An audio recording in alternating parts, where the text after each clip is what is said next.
For decades, we tend to think of a routine as, well, a kind of cage, a necessary list of things we have to do to manage a career, a family, all of life's demands. But here's the hidden truth. After the age of 60, your routine goes through this incredible transformation. It stops being just a way to manage your time and starts becoming the primary architect of who you are. Yeah, let's just let that sink in for a second. This isn't just about scheduling your day. What we're talking about here is a massive shift in perspective.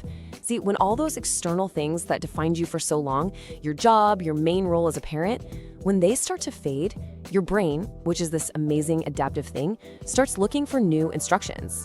And guess where it finds them? In the small, repeated things you do every single day. So this explainer is all about understanding that process and then learning how to consciously take the wheel. So here's our roadmap. We're going to start with why your routine becomes your identity's blueprint. Then we'll get into the science of something called neural drift. And from there, we'll talk about the power of sovereignty. Then we get practical. We'll walk through a framework called the Identity Anchor Protocol, cover how to master consistency, and we'll finish with one simple step you can take the minute this is over. When that external scaffolding of a career is gone, our sense of self can feel, well, a little thin, a bit unmoored.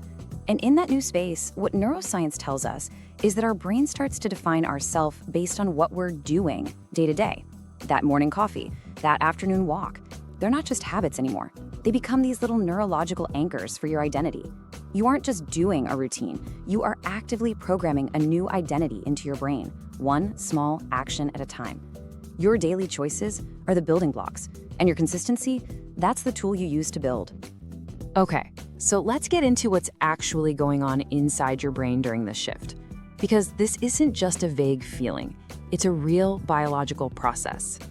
The promise of total freedom can sometimes feel empty, and there's a deep scientific reason for that. It's a state we're going to call neural drift. So neural drift is basically what happens when the structures that organized your life for decades just disappear. Your brain, which for so long defined itself by a role, I'm a teacher, I'm an engineer, is suddenly searching for new information. And without new, consistent input, it can fire up a part of your brain that just loves to chew on the past or worry about the future. Your sense of self can feel less solid, not because anything is wrong with you, but simply because your brain is missing clear instructions for the here and now. For most of our lives, we had this career scaffolding. You can think of it like environmental engineering for your mind. Your job wasn't just about the paycheck, right? It gave you a schedule, it gave you problems to solve, people to deal with. It forced you to plan and focus. Our minds need to feel like what we do actually matters, that it has an impact. That's called efficacy. And that scaffolding provided it automatically, keeping the executive parts of our brain sharp day in and day out. And this slide just lays it all out, doesn't it? On the left, life with that scaffolding. It's structured, there's a clear path. On the right, life after it's gone. It's like you've gone from riding on rails to suddenly being the captain of a ship in the middle of the ocean. You've shifted from a world that gave you structure to one where you feel unmoored, and suddenly you have to find your purpose, your compass, almost entirely from within. That is a huge cognitive shift, and it's one we're almost never prepared for. And this leads to something really important: decision fatigue.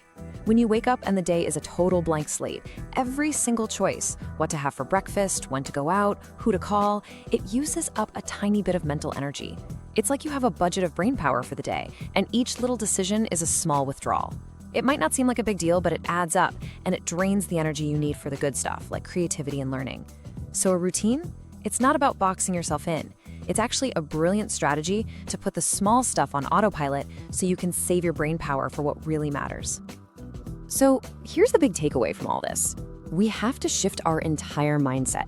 We have to go from being a passive person that time just happens to being the active commander of our time. This is where you take your power back. It's a move away from just killing time and a move toward deliberately sculpting yourself. This is the incredible opportunity of this stage of life. You get to be the one holding the pen, writing your own story every single day. In this is the question that can just echo in your head when you're faced with all that open time. It's a reactive question, isn't it? It comes from a place of seeing a void. It implies the day is this big empty bucket that we have to desperately find things to throw into just to make it to the end. It's heavy with a sense of anxiety. But what if we flip the script? What if we change the question from how do I fill the day to who am I becoming today? This new question isn't about filling time. It's about using time. It's intentional. Suddenly, every single thing you do is a choice, a building block for the person you are choosing to be. Every hour becomes an opportunity. And this brings us to a really powerful idea called temporal sovereignty. And honestly, this might just be the most potent form of power you have at this stage of your life. It's the absolute authority to command your own hours. It's reframing that empty time not as a void you should be scared of, but as a wide open canvas for growth, for connection, for creating yourself. You're not on someone else's clock anymore. You're on your own. Okay, so we get the why. Now for the how. So let's get into the nuts and bolts. Let's look at a framework that puts you right back in the driver's seat. These are the architect's tools. We call it the Identity Anchor Protocol. Okay, so the protocol has 5 key parts, and I want you to think of these less as a to-do list and more like drills, exercises to fight off neural drift and strengthen your sense of who you are. We'll start with a morning keystone, then move to action identity labeling, protect our focus with temporal shielding, challenge our brains by climbing the complexity ladder, and then wrap it all up with an evening review. First up, the morning keystone. This one is non-negotiable. Pick one 30-minute activity, reading, walking, journaling, whatever works for you, and do it at the exact same time every single morning. What this does is, first, it stabilizes your body's internal clock, which helps with your energy and sleep. And second, it gives your brain an instant win for the day. It just floods your system with a sense of accomplishment and sets a positive, proactive tone for everything that follows. Now, this next one might be the most powerful tool in the whole protocol. It's called action identity labeling. It's a really simple 2-step mental trick. It starts with just stating a fact about what you're doing. So, for example, you're out for your morning walk and you just say to yourself, plain and simple, I am walking. Okay, now here's where the magic happens. Right after you state the action, you add an identity label. Therefore, I am a person who values my vitality. Or if you're reading, I am reading. Therefore, I am a person who's committed to learning. What you're doing in your brain is basically taking 2 separate wires, the action wire and the identity wire, and soldering them together. You are literally rewiring your brain to see your actions as direct proof of who you are. The other 3 steps basically build a fortress around your intentions. Temporal shielding just means keeping the first few hours of your day for your agenda. No news, no reactive social media. It's about protecting your best, most focused brain time. The complexity ladder means you include one task that's desirably difficult, something that stretches you, like learning a language. This builds up your cognitive reserve. And the evening review is just 5 minutes to look back and acknowledge the things you did for your future self. It reinforces your progress and sets you up for a great night's sleep. All right, so how do you make all this stick? Well, it takes reframing the whole idea of a routine.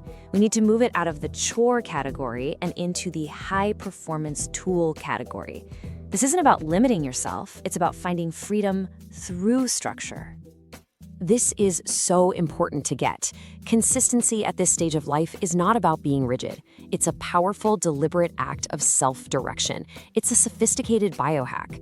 You're literally leaning into how your brain is designed to change and adapt, using the steady drip of intentional action to build a brand new, powerful self-image. I mean, think about it for a second. You are a master of consistency. You've spent decades showing up, meeting deadlines, fulfilling obligations for everyone else. You basically have a PhD in resilience and follow-through. The only thing that's changing now is who benefits from that incredible skill. For maybe the first time ever, you get to direct that mastery toward meeting the needs of your own potential.